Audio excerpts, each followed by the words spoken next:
Hello! Welcome to the show of Force Majeure. Oh man, I'm feeling a little bit less presentable every week. Thank you guys for joining. This week, it's flash fiction, and I admit I've probably always been attracted to that form, in part because it just sounds so sexy. It sounds way cooler than creative nonfiction or the literary essay. Flash fiction, are you kidding me? It's tight. I mentioned online that, every week we're cocktail attire from the waist up. I'm in my pajamas on the bottom and a shiny top on top. This week it's also perfume.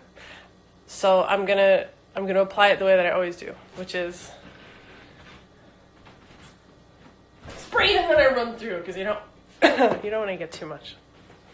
Whew! It's a long time since I wore perfume. That's more potent than I thought it was. Shout out and apology to every person I've shared a lift with. Let's get into it. Okay, this first piece. Fuck it, let's just start. It's always as I'm finishing the last assignment of the day, everything loaded and ready to go, that I hit one of those CAPTCHA screens. The little wavy letters you're supposed to rekey to prove you're not a bot. And no matter how I squint, I've never been able to decipher those things, which makes me want to julienne and saute my computer. I can do math in my head. I can multitask.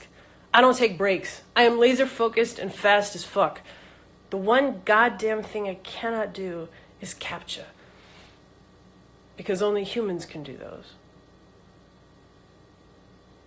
I allow myself 20 seconds of total rage.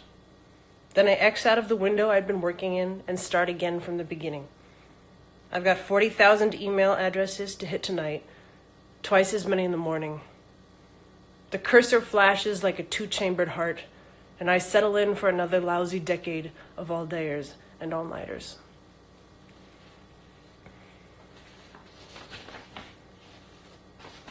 And this is a ghost story.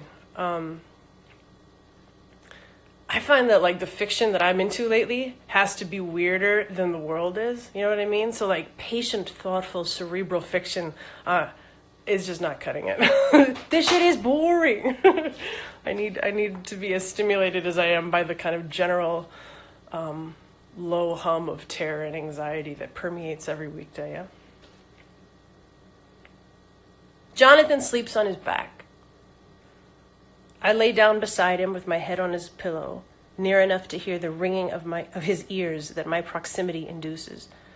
His breath clouds when it hits mine. I wait until I'm sure he's out before leaving for the night. Back at camp, I play cards again, win more than I lose. My opponent, Misha, never gives much contest. Drowned girls are over-tender, better fit for pictures than for poker. But she loses gracefully. Lovely, blue, and luminescent as a television set. She deals another hand, dampening the deck. As a rule, those who died by violence aren't much for conversation. Their faculties are occupied by suppressing their hysteria.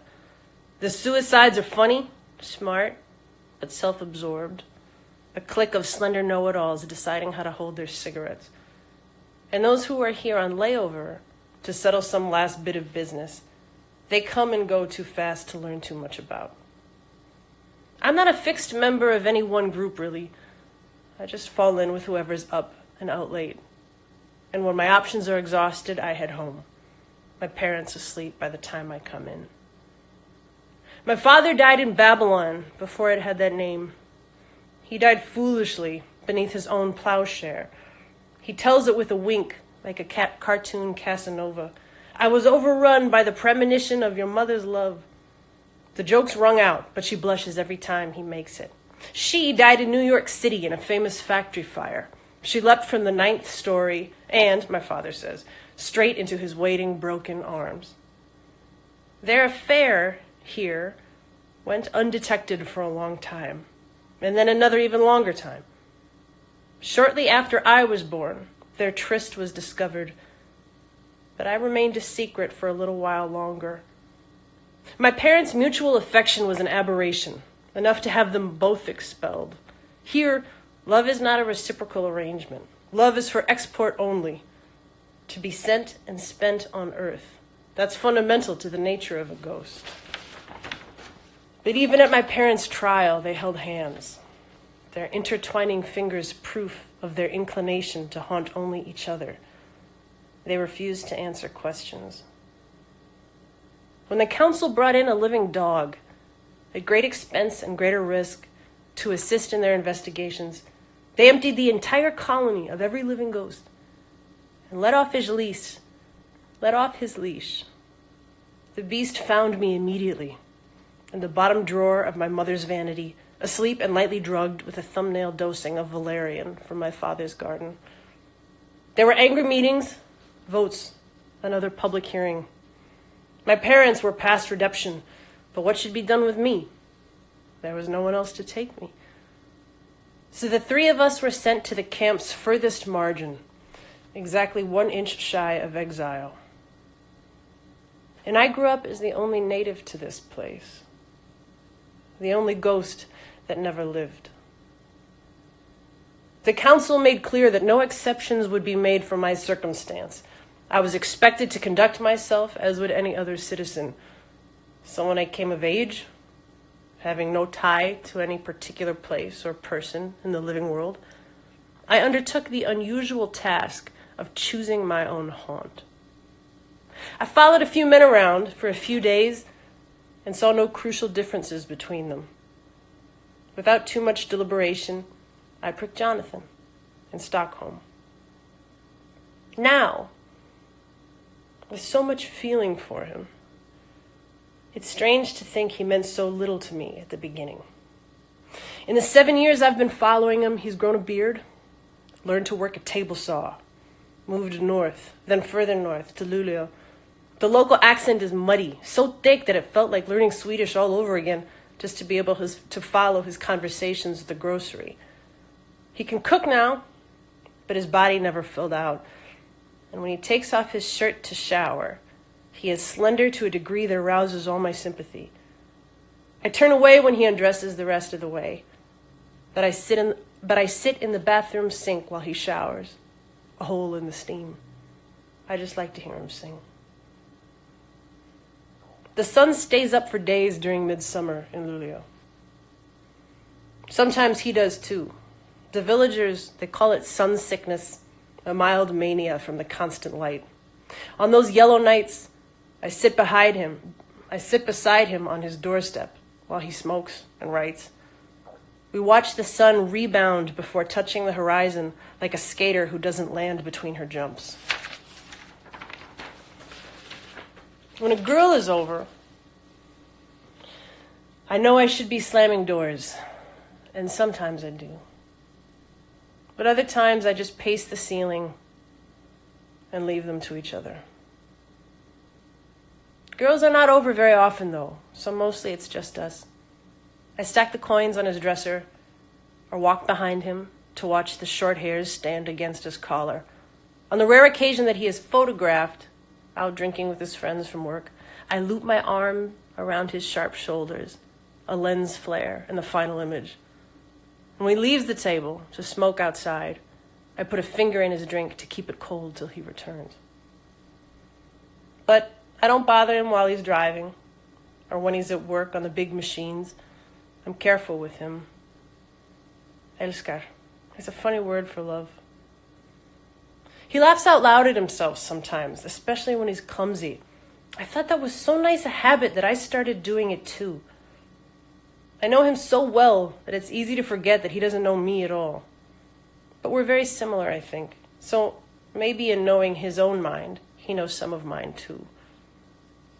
He is sleeping now, and I am walking home from cards with Silent Misha. It will be several hours before he wakes up and my morning shift begins. The midnight barge goes past, piled high with sleeping children. It's headed west to Nightmare Island, where it will dock till morning.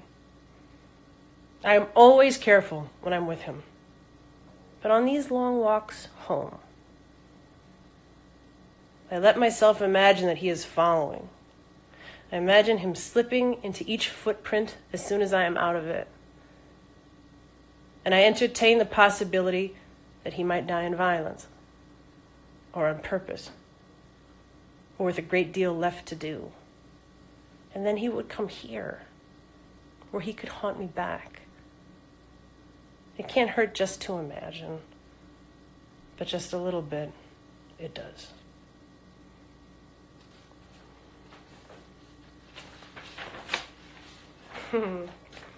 Finger snaps, thanks. All right, so each of these readings benefits a cause that I've been involved with, that I'm into. There's this place in Minneapolis called the Southside Family Nurturing Center. Those of you who've been connected online for a long time may have seen some of the posts that I've written about them. Badass, man, just world-class community servants. So today, this reading benefits them. Oh, that is their PayPal account. So I'm just going to leave that up for like 2 seconds in case you want to do a screenshot. But I think I first met the Southside Family Nurturing Center. Oh, God, it must have been 5 or 6 years ago. I've done a lot of fundraisers with them.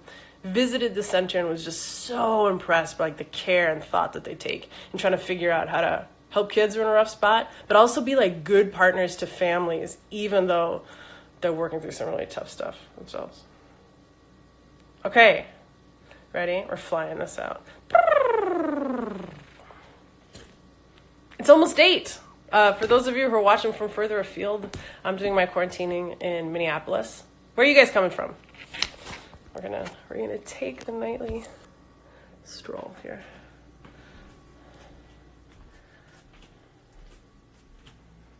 Okay.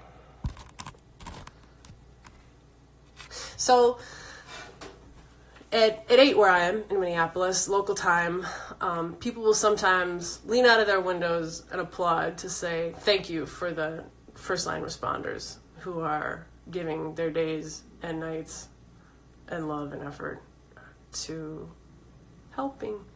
I know that probably all of us have been like bowled over by stories in podcasts or in the paper about how hard and scary and underprovisioned those jobs are.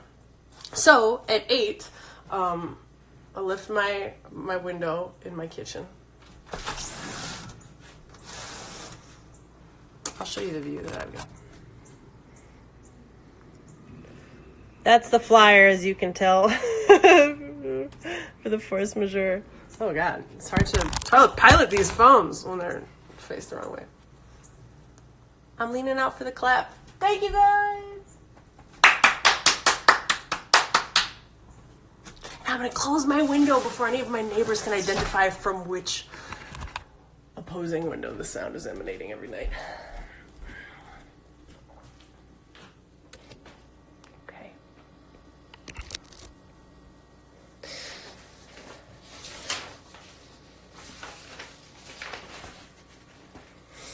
Also, for the last couple of evenings that we've been doing this, we've been using the hashtag show of force majeure, and people have posted images of what they've worn, feeling like half human from the waist up.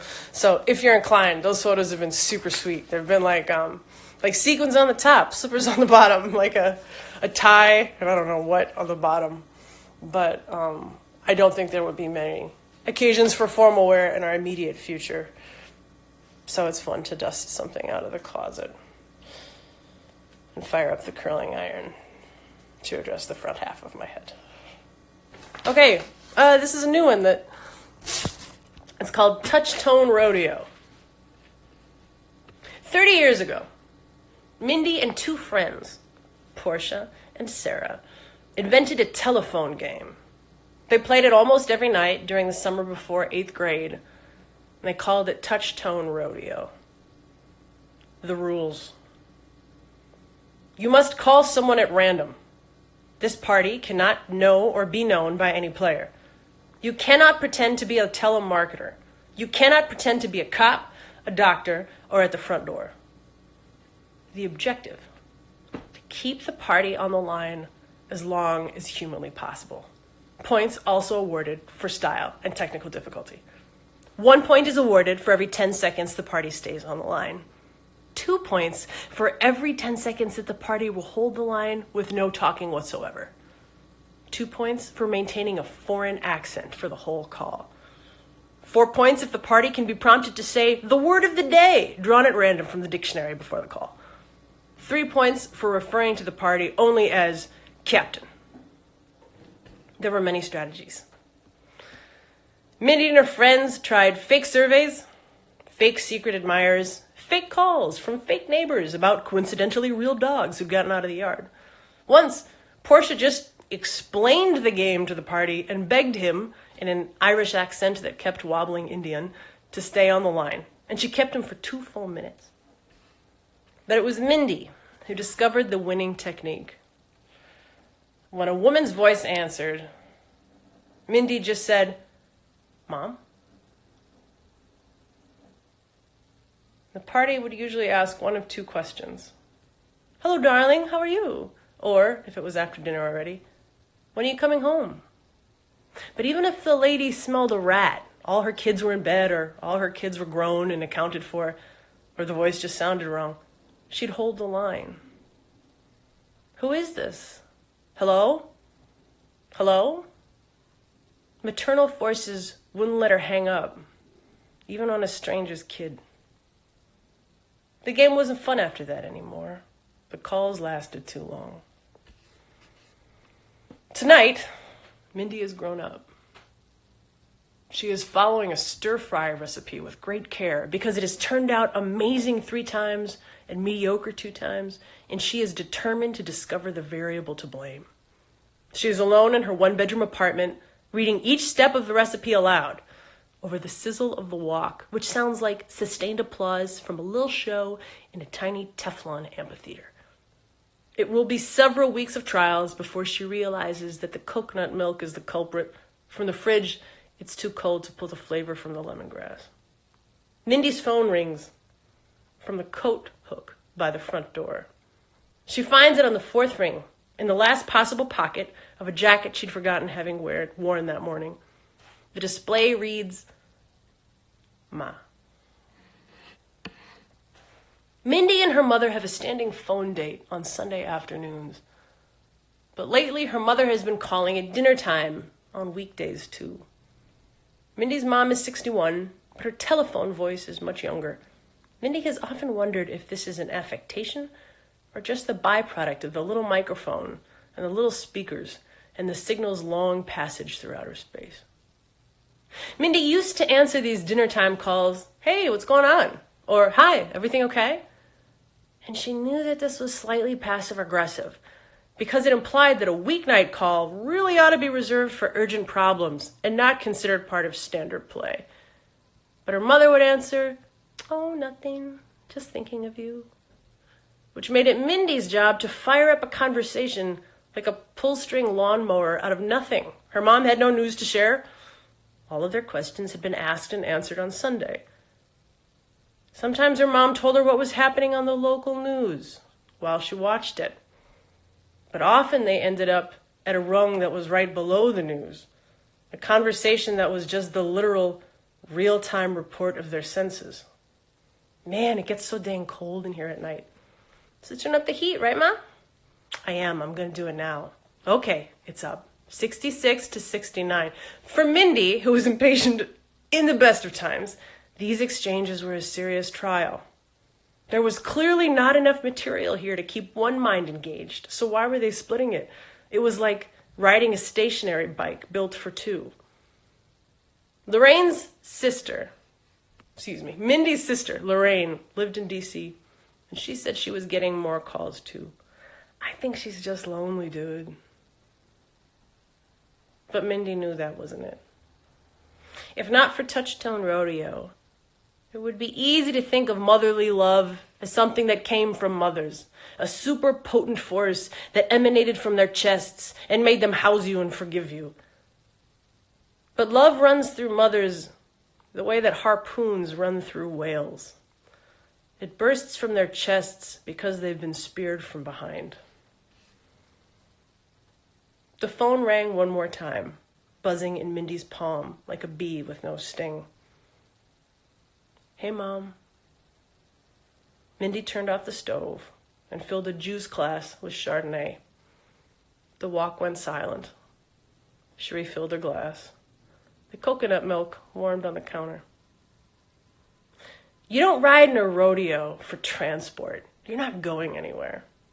The end is the means, is to just hang the fuck on. We know how it ends. You get tossed. The only goal is to impress your conspirators with feats of grace before being flung from the scene.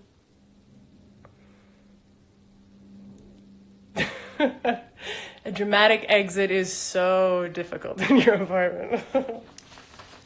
Okay, I'm going to show one more time. I'm going to display that PayPal info for the Southside Family Nurturing Center. Giving at ssfnc.org.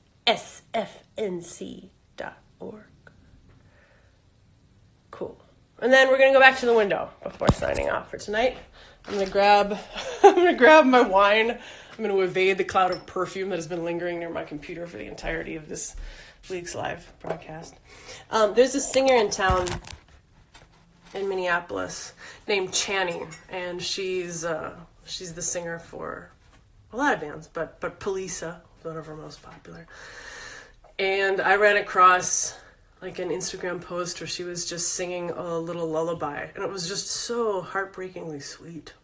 So I called my mom to refresh my memory on how the lullaby that she sang me used to go. I know the melody very well, but I knew it was like one of those lullabies where the mom makes up words about her kids in every verse, and I couldn't remember what the hell she used to say. So this is a tiny little snippet from a song that my mother sang to me and her father sang to her, called Aninando, and none of us know what that word means. Aninando, Aninando, mi baby Maxi es tan bonito. Aninando, Aninando, mi baby Maxi tiene 8 años. Aninando, Aninando, Aninando, Aninando.